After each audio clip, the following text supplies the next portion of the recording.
Bonsoir à tous, voici les principaux titres.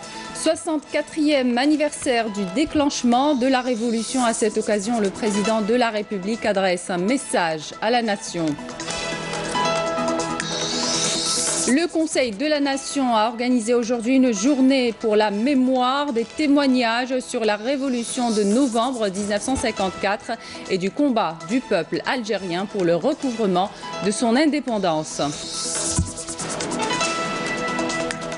Le général de corps d'armée Ahmed Gaïd Salah, vice-ministre de la Défense nationale, chef d'état-major de l'armée nationale populaire, a effectué aujourd'hui une visite de travail au niveau de certaines unités relevant de la Direction centrale des transmissions et des systèmes d'information.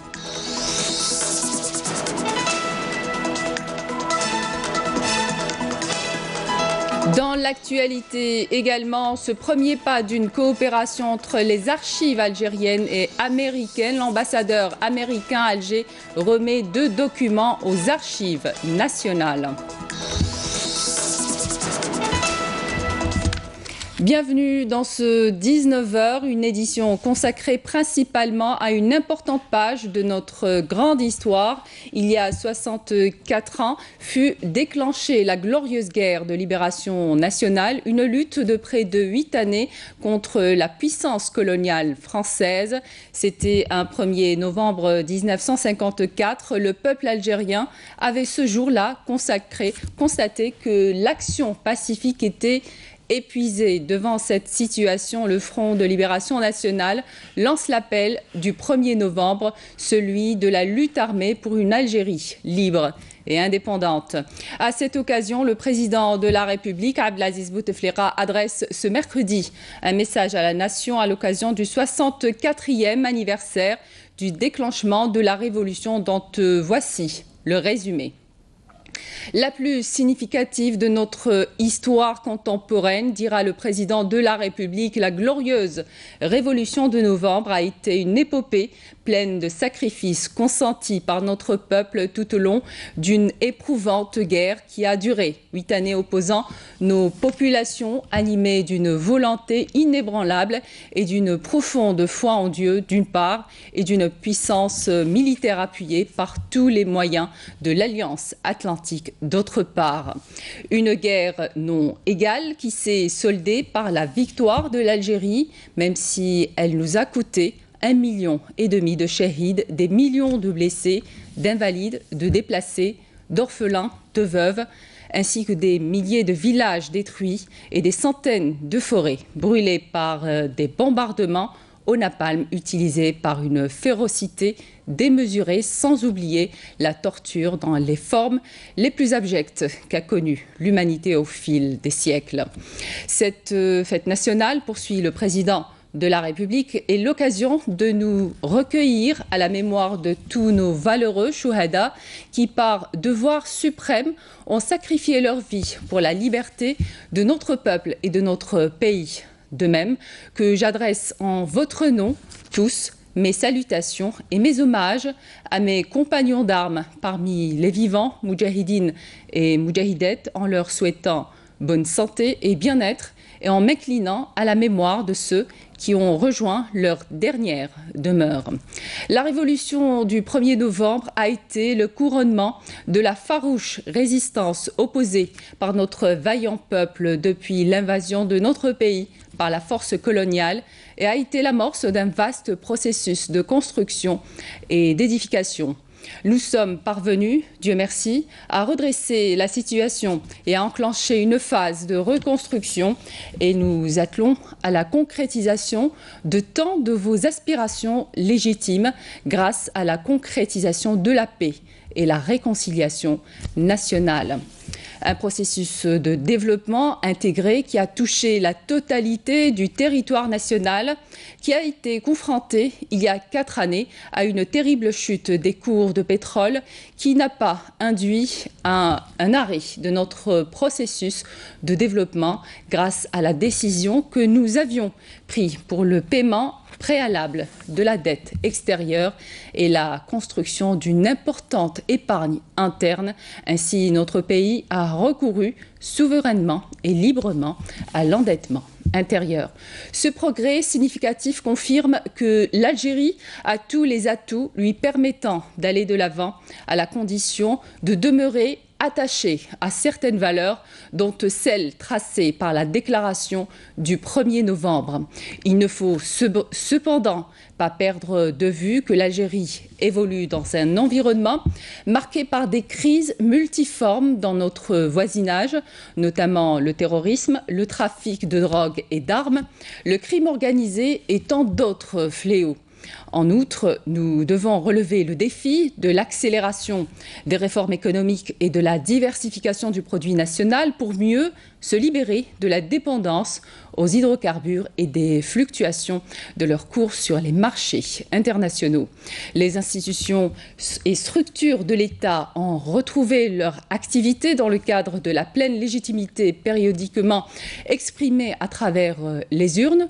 Nous nous sommes attelés à la réforme de l'appareil judiciaire et législatif pour l'instauration d'état de droit, un processus sanctionné par une profonde révision de notre Constitution, une révision qui a conforté les droits du citoyen, de la femme en particulier, et consolidé les composantes de l'identité nationale, notamment le tamazight, langue commune à tous les Algériens et les Algériennes.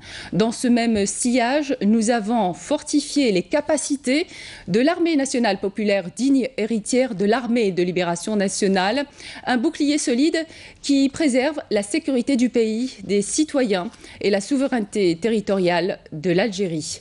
À l'évocation de notre armée, je m'incline respectueusement et humblement à la mémoire de nos martyrs parmi les éléments de l'armée et des corps de sécurité tombés au champ d'honneur, en accomplissant le devoir national, de même que j'adresse mes salutations et mes hommages à l'ensemble des éléments de l'ANP, officiers, sous-officiers, soldats et agents, en saluant leur sens de nationalisme élevé et en étant stationnés aux frontières de notre territoire national, en s'acquittant avec bravoure et persévérance de leur mission au service de l'Algérie. Mon souhait est que ce message soit l'occasion de vous enorgueillir de cette glorieuse révolution dont nous célébrons aujourd'hui le déclenchement et de toutes les réalisations accomplies par notre peuple à la lumière de l'indépendance et de la souveraineté nationale. De même que j'espère que ce message soit le leitmotiv de notre résolution, individuellement et collectivement, à continuer à avancer sur la voie de l'édification et à relever les défis pour la construction d'une Algérie forte, l'Algérie pour laquelle nos glorieux chouhadas se sont sacrifiés, l'Algérie où les générations montantes sont en droit de vivre dans la prospérité, la dignité et la gloire. Gloire à nos martyrs. Vive l'Algérie, conclut le président de la République. Le Conseil de la Nation a organisé une journée de la mémoire des témoignages sur la révolution de novembre 1954 et du combat du peuple algérien pour le recouvrement de son indépendance, des témoignages de ceux qui ont fait novembre. Abdelmajid Bakassi. Une fois encore, novembre revient, le mois de tous les sacrifices pour marquer une nouvelle halte pour la mémoire et le souvenir, afin que nul de nous n'oublie le combat de tout un peuple qui, un certain 1er novembre de l'année 1954, s'est soulevé comme un seul homme pour dire basta au colonialisme. Hommes et femmes se souviennent encore du combat héroïque pour l'indépendance de l'Algérie. Parmi eux, une combattante de la première heure, Leïla Taïeb. Elle nous parle du combat de la femme algérienne.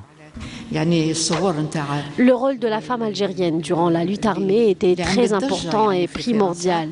D'ailleurs, les photos des femmes algériennes combattantes avaient défrayé la chronique et avaient surpris plus d'un. Beaucoup pensaient que les Algériennes n'avaient pas un niveau politique et étaient capables de rejoindre les rangs de l'armée de libération nationale et étaient capables de faire des sacrifices. Des sacrifices pour un objectif noble, celui du recouvrement de la liberté et de l'indépendance de tout un peuple. Et pour le peuple algérien, la seule issue était la lutte armée. Une lutte armée qui allait être préparée par des hommes et des femmes qui avaient pris leur destin en main pour changer le cours de l'histoire. Un engagement sans faille et une détermination sans égale allaient les animer pour servir la révolution jusqu'à la victoire finale.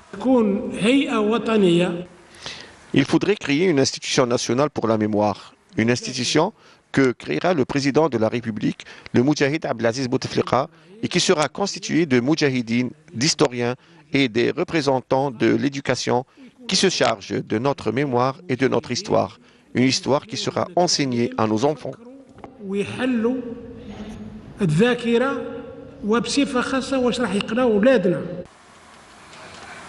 Une mémoire, mais aussi une histoire de toute une nation, l'histoire de novembre. Le général de corps d'armée Ahmed Gaïd Salah, vice-ministre de la Défense nationale, chef d'état-major de l'armée nationale populaire, a effectué une visite de travail au niveau de certaines unités relevant de la direction centrale des transmissions et des systèmes d'information. Cette visite qui rentre dans le cadre du suivi de l'exécution du programme de développement des différentes composantes de l'armée nationale populaire constitue une opportunité au général de corps d'armée pour inaugurer une série de chaînes de montage d'équipements de télécommunications. Selm Kasser.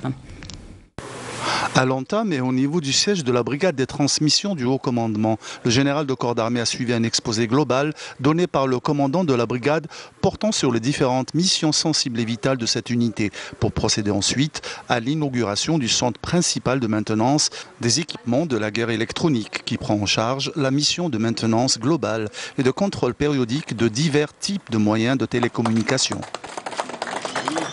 Le général de corps d'armée a consacré la seconde étape à la visite de l'établissement central de rénovation du matériel des transmissions où il a suivi à l'entame une présentation donnée par le directeur de l'établissement, puis un film documentaire sur les missions de cet établissement d'importance majeure pour procéder ensuite à l'inauguration et l'inspection de plusieurs chaînes de production. Cet établissement prend également en charge le montage des différents moyens de télécommunication de dernière génération de haute précision, à l'instar des stations hertziennes numériques, des commutations téléphoniques numériques, ainsi que les différents appareils de téléphonie.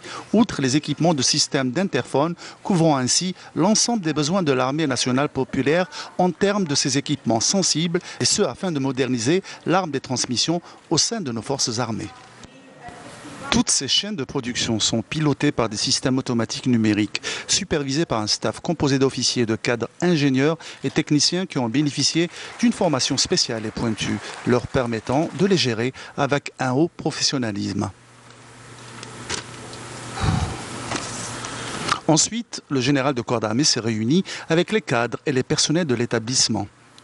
Il a félicité tous les cadres et les personnels pour ces réalisations substantielles en soulignant que l'inauguration de ces projets à la veille de la célébration de la fête de notre glorieuse révolution constitue un des symboles de loyauté envers les sacrifices de nos valeureux chouhada.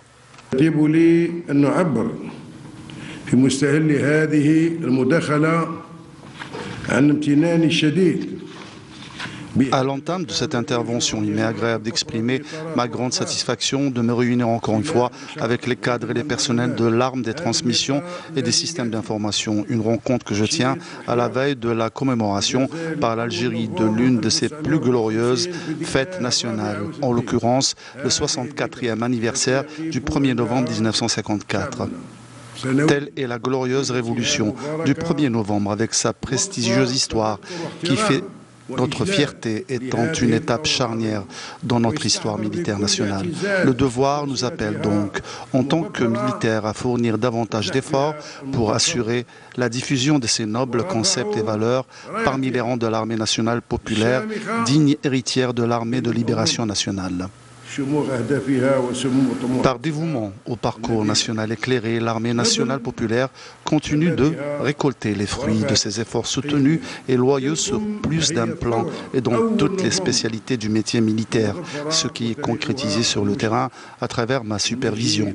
En cette honorable occasion de l'inauguration de plusieurs réalisations ayant trait en premier lieu aux moyens de transmission de grande importance. À cet effet, l'arme des transmissions peut être fière de ses réalisations, surtout qu'elles permettent de répondre concrètement aux besoins de nos forces armées et de contribuer au développement du tissu économique national pour atténuer ainsi notre dépendance étrangère. À l'issue, le général de corps d'armée a écouté les interventions des cadres qui ont affirmé qu'ils continueront de fournir davantage d'efforts afin de satisfaire tous les besoins de l'armée nationale populaire en termes de moyens de télécommunication de haute qualité.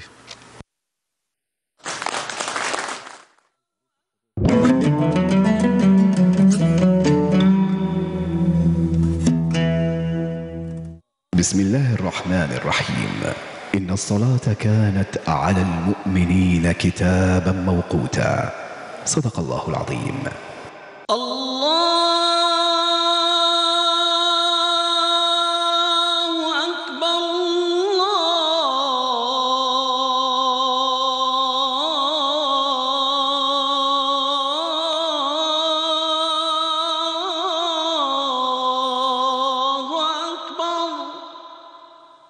أشهد أن لا إله إلا الله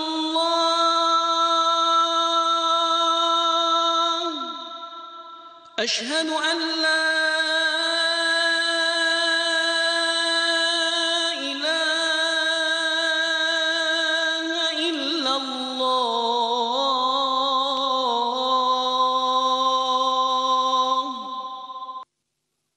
أشهد أن محمدًا رسول الله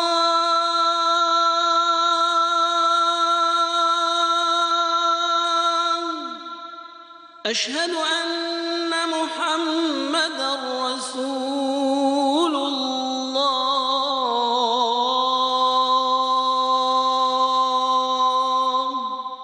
حي على الصلاة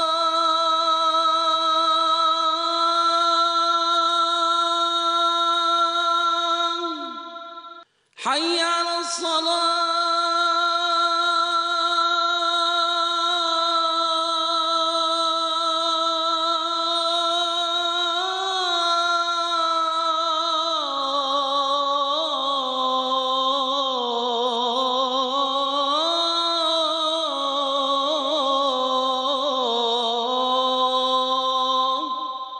حي على الفلاح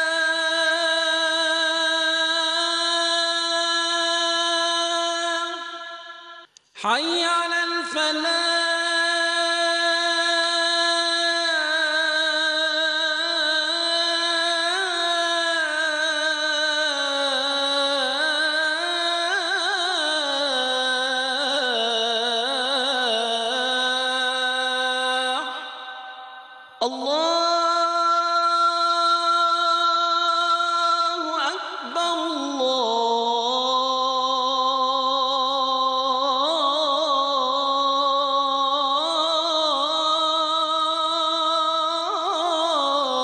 الله أكبر لا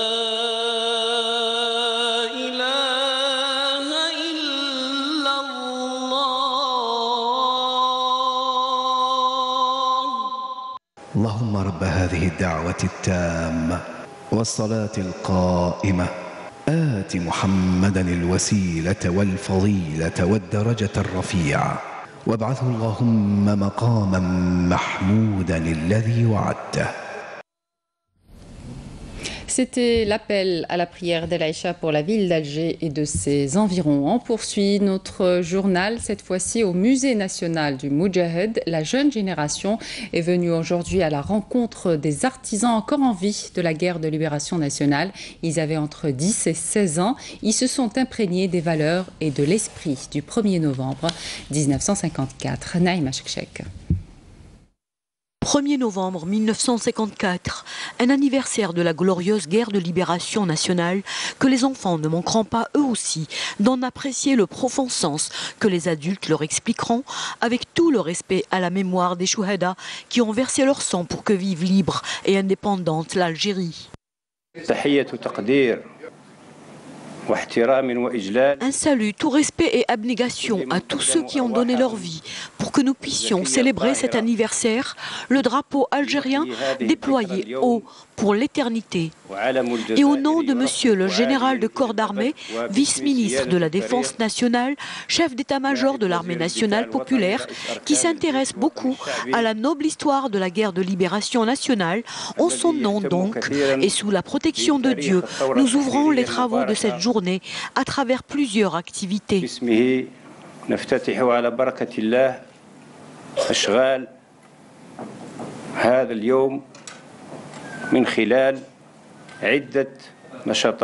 Les acteurs de la guerre de libération, toujours vivants, transmettent leurs lettres à la génération de l'indépendance. Notre révolution a des valeurs et vous savez que le Moudjahid désigne son compagnon par le mot frère. Cette fraternité et ces valeurs de la révolution ne doivent pas disparaître.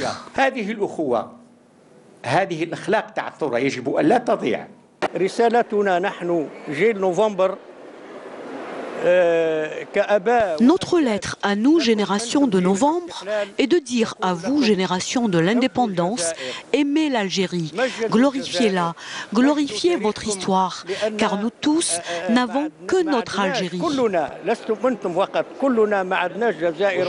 Une glorification à laquelle l'armée nationale populaire a tenu à convier le plus d'enfants possible, notamment pour une exposition sur les acteurs de la Révolution de novembre. Exposition qui dure une semaine au Musée national de l'armée. Et toujours dans le cadre des festivités de la célébration du 64e anniversaire du déclenchement de la révolution du 1er novembre 1954 et en application des instructions du haut commandement de l'armée nationale populaire, il a été procédé à la dénomination de structures et installations relevant du ministère de la Défense nationale au nom de Chouhada de la glorieuse révolution afin de s'inspirer de leur bravoure et sacrifice pour que vive l'Algérie dans la liberté et la dignité.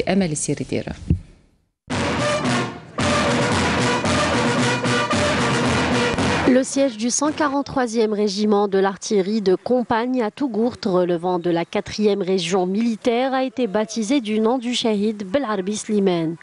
La cérémonie de dénomination a été présidée par le général-major Hassan Alaimia, en présence des officiers et cadres de la 4e région militaire, des membres de la famille du Shahid qui ont été honorés à l'occasion.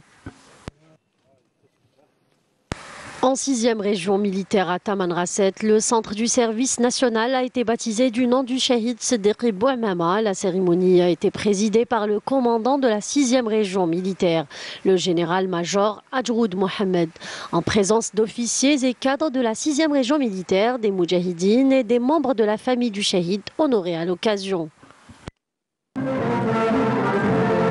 Le secteur militaire d'Annaba et la brigade 24 de missiles sol-air ont été baptisés des noms des deux chouhada, Messoud Amirat et Abdallah Merrah, au cours d'une cérémonie présidée par le général-major Ammar Atemnia, commandant de la 5e région militaire. Cette baptisation s'inscrit dans le cadre des festivités commémoratives du 64e anniversaire du déclenchement de la Révolution de libération en application de la décision de l'état-major de l'armée nationale populaire. Elle s'est déroulée en présence des officiers, des cadres de la 5e région militaire et des autorités locales et a donné lieu à la distinction des membres des familles des deux chouhada. Nous partons à présent sur les traces des martyrs de Tamza au sud de Khenchla. Tamza fut l'un des bastions de la lutte armée pendant la guerre de libération nationale. Cette région des monts des Ouled, Yaqoub et Nemensha a enregistré plus de 1300 martyrs tombés sous les bombardements de l'armée coloniale. Reportage Rahim Abdelaziz. L'emblème national trône sur le mont du Chelia. Braja Bni Melloul, Chelia, Ouled Yaqoub et Tamza furent parmi les grands bastions de la guerre de libération nationale. Tamza a enregistré d'héroïques batailles contre l'armée coloniale française, conduite par les redoutables criminels de guerre tels les Bijards et autres Le Pen. Les habitants de Tamza témoignent des atrocités de cette guerre dont les traces sont toujours vivaces. Dans cette région montagneuse, le colonialisme a privé les paysans de posséder ne serait-ce qu'un petit cheptel caprin. Tout nous est interdit. On nous dresse des procès pour des brindilles. On nous emprisonne même quand nos bétails pèsent. Chendgouma et Temza étaient dotés d'un camp d'internement où furent commis de grands crimes contre les populations.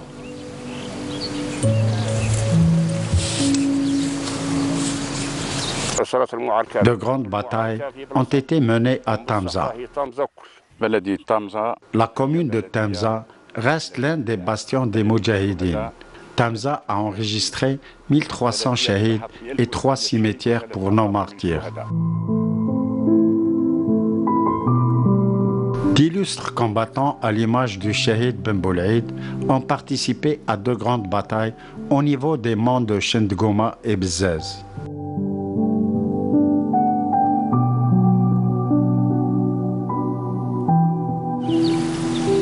Le camp de concentration de Temza en ruine.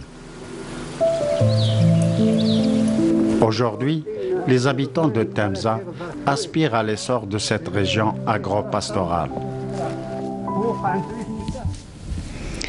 Le camp Moran est un autre camp d'internement situé à Qsar el-Bukhari dans la wilaya de Médéa, tristement célèbre pour les exactions qui y étaient pratiquées par l'armée coloniale. Il a fait vivre l'enfer aux Moudjahidines qui y ont été incarcérés. Belkacem Tidji a été le plus jeune détenu de ce camp.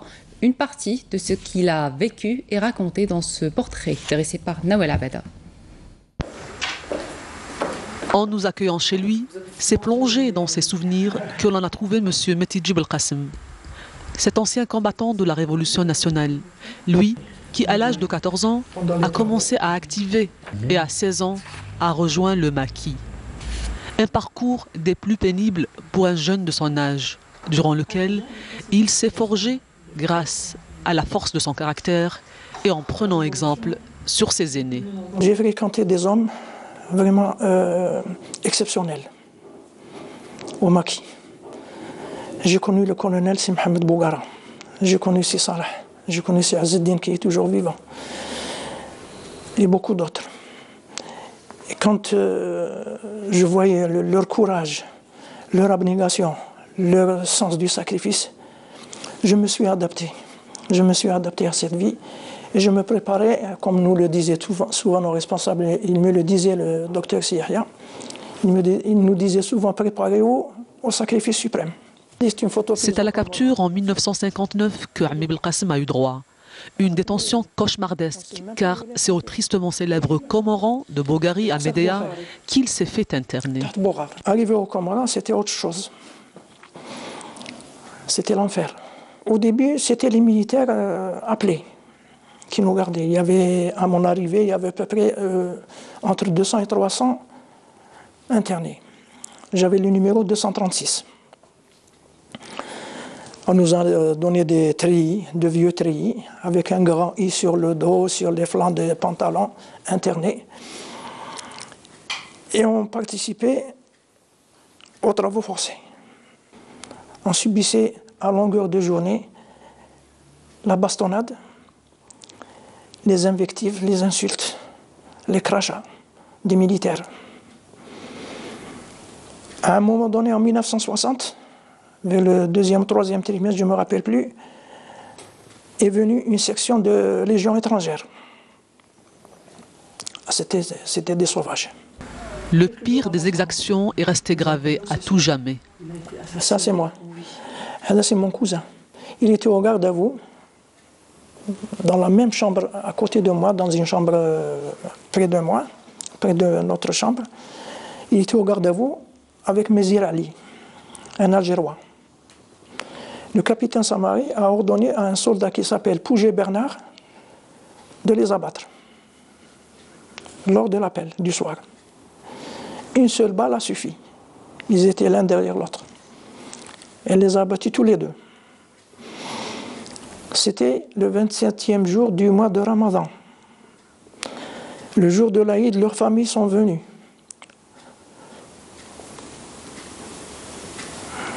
C'était un choc terrible pour les familles et pour nous-mêmes. Ami Belkacem est l'exemple de l'abnégation de la génération de novembre 54. Et pour lui, le flambeau doit toujours être porté haut, très haut. Grâce à la révolution de novembre, Allah Ta'ala nous a donné cette victoire, qui est la leur, qui est la victoire de ce peuple, de cette jeunesse. Cette jeunesse, je lui demande de s'identifier à ses aînés. Et de maintenant se sacrifier pour que l'Algérie reste unie dans la dignité et la souveraineté. Voilà ce que je leur demande. Et c'est un premier pas d'une coopération entre les archives algériennes et américaines. L'ambassadeur américain à Alger remet 2 documents aux archives nationales. Le premier document est celui du discours prononcé le 2 juillet 1957 par le sénateur John Fitzgerald Kennedy devant les membres du Congrès, dans lequel il a plaidé l'indépendance de l'Algérie, alors que le second est un message de félicitations adressé en 1962 par le même Kennedy, devenu président des USA. Je vous propose d'écouter l'ambassadeur américain en Algérie et le directeur général des archives nationales.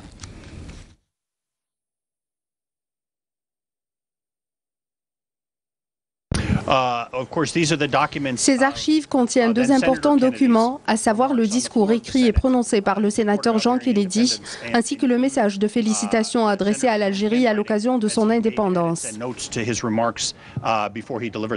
Ça rentre dans la coopération et donc c'est une offre que nous font les archives américaines.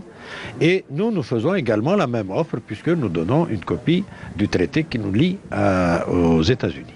Par exemple, il y a le drapeau de Reis Hamidou qui se trouve aux États-Unis.